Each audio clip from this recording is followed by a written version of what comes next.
Madame la Présidente, nous vous passons la parole.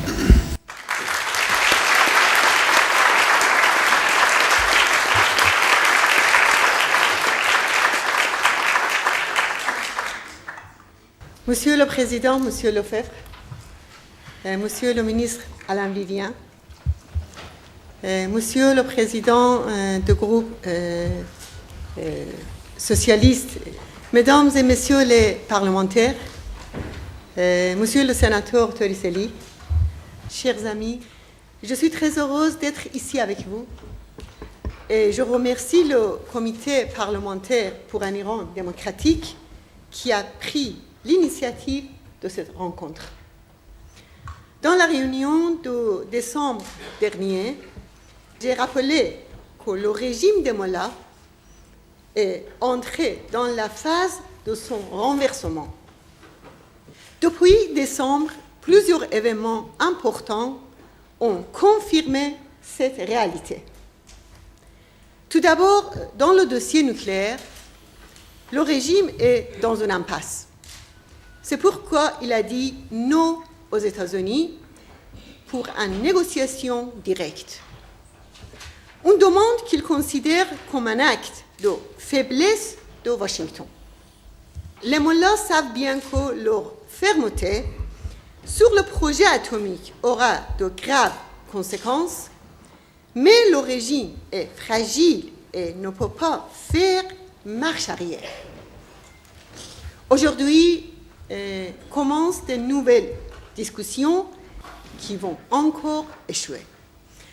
Le deuxième événement important, c'est l'ingérence et la participation massive des pastoraux dans les massacres en Syrie pour sauver Bachar al-Assad, mais c'est aussi les manifestations massives en Irak contre la dictature installée par les Mollahs. Aujourd'hui, le front de régime en Syrie et en Irak est menacé. Le troisième événement, ce sont les conflits au sommet de pouvoir qui arrivent à un point de non-retour avec une confrontation ouverte entre les chefs de législatif et de judiciaire. Le quatrième événement, c'est l'attaque sauvage du régime des Mollahs sur le camp Liberty en Irak, où vivent les membres de la résistance, une attaque qui a fait 7 morts et une centaine de blessés.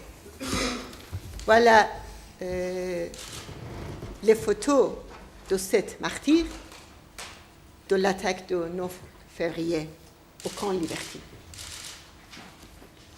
Et ici, c'est les photos de 6 blessés graves, de 100 blessés de cette attaque. 6 personnes et plusieurs d'autres sont handicapés et invalides à cause de leurs blessures. Et ici, c'est la photo Ali Ahmadi, un ingénieur qui avait étudié en Angleterre. Il a décédé quelques jours après l'attaque. De cette manière, les Mollahs montrent clairement qu'ils considèrent Liberty comme une menace. Cette attaque n'est pas un hasard. La sortie de la liste de terrorisme a permis à la résistance de se développer, surtout à l'intérieur de l'Iran. Les progrès de la résistance et la fragilité de la dictature ont poussé le régime à lancer des contre-attaques, comme à Liberty, pour massacrer les membres de l'ONPI. Il a envoyé ses diplomates terroristes partout dans le monde pour diffuser de fausses informations afin de masquer ces terribles violations des droits de l'homme et les centaines d'exécutions chaque année. Il veut faire croire, comme d'habitude, que la résistance iranienne n'a aucune base populaire. Mais si c'est vrai, alors pourquoi les Mollahs ont si peur? autant de pression sur les femmes et les gens? Pourquoi autant d'arrestations et de tortures sur les prisonniers politiques? Et pourquoi autant d'exécutions? Les mollahs veulent détruire un mouvement qui a des racines profondes dans la société iranienne, un mouvement bien organisé capable de diriger le mécontentement explosif de la société pour opérer un changement démocratique en Iran. Une résistance qui représente les espoirs de la société iranienne, car son objectif est d'instaurer une république basée sur la séparation de la religion et de l'État, la démocratie, le pluralisme, l'abolition de la peine de mort, l'égalité des femmes et des hommes et un Iran sans nucléaire.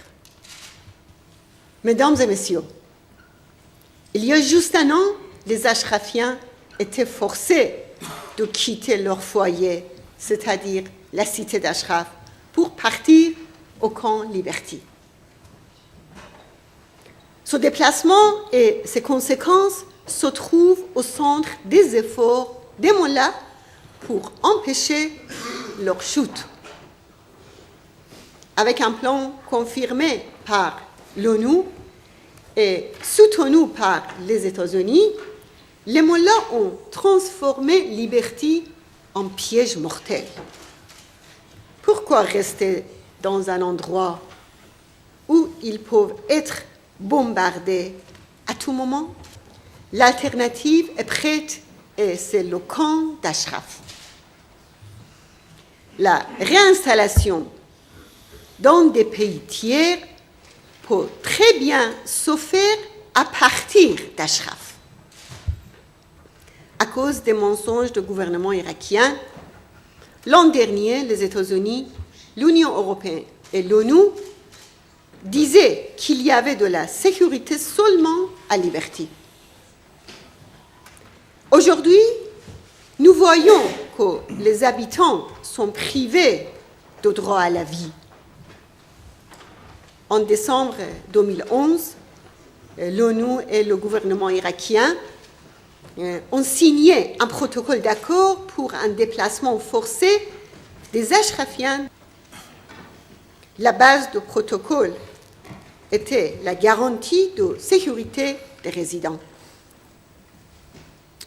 Nous avons dit plusieurs fois que le gouvernement irakien, qui a commis des massacres sur les Ashrafiens, n'a pas l'intention de les protéger.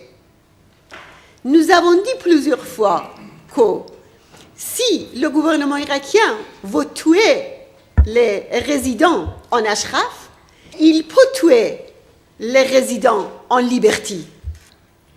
Dans une dépêche de l'agence AP de 9 février, le gouvernement irakien déclare qu'il ne peut pas empêcher les attaques à la roquette sur ce camp. C'est justement pour cette raison qu'un retour urgent à Ashraf est nécessaire car il faut les protéger. L'ONU, les États-Unis et l'Union européenne ont promis l'an dernier que les membres de la résistance seraient envoyés dans des pays tiers, mais seulement 7 personnes ont été envoyées à l'étranger. Oui, en vérité, la réinstallation dure très longtemps, c'est pourquoi il ne peut pas rester sans sécurité et c'est pourquoi le retour à Ashraf est nécessaire.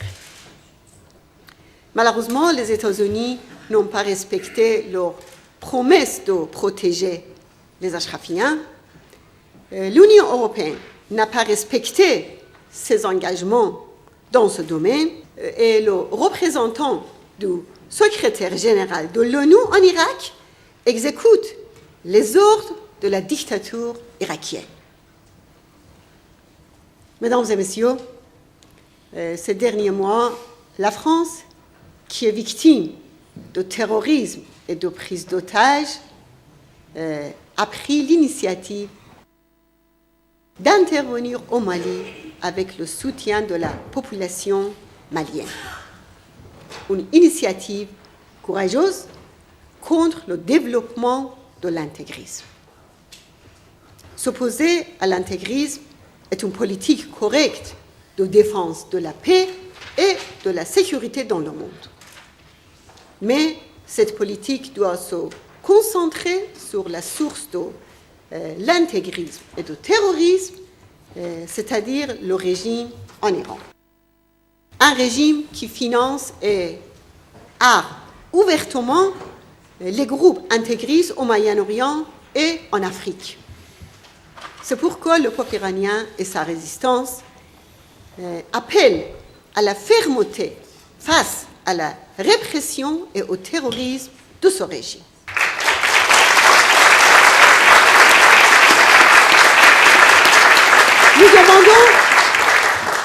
Nous demandons aux gouvernements occidentaux de couper leurs relations avec le régime iranien. Nous demandons aux États-Unis, à l'Union européenne et à l'ONU de préparer les conditions pour un retour des membres de la résistance à Ashraf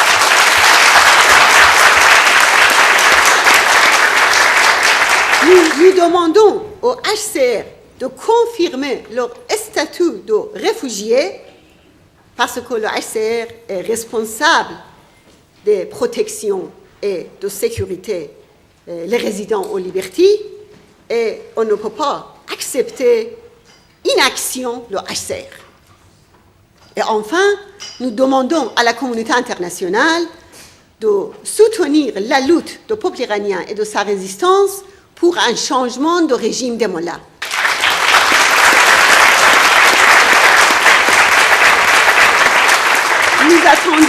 Nous attendons du gouvernement français et de l'Assemblée nationale d'être à l'avant-garde de nouvelles politiques internationales, une politique qui garantisse la fermeté face au fascisme religieux en Iran et une politique de soutien et de reconnaissance de la résistance du peuple iranien pour la liberté et la démocratie. Je vous remercie.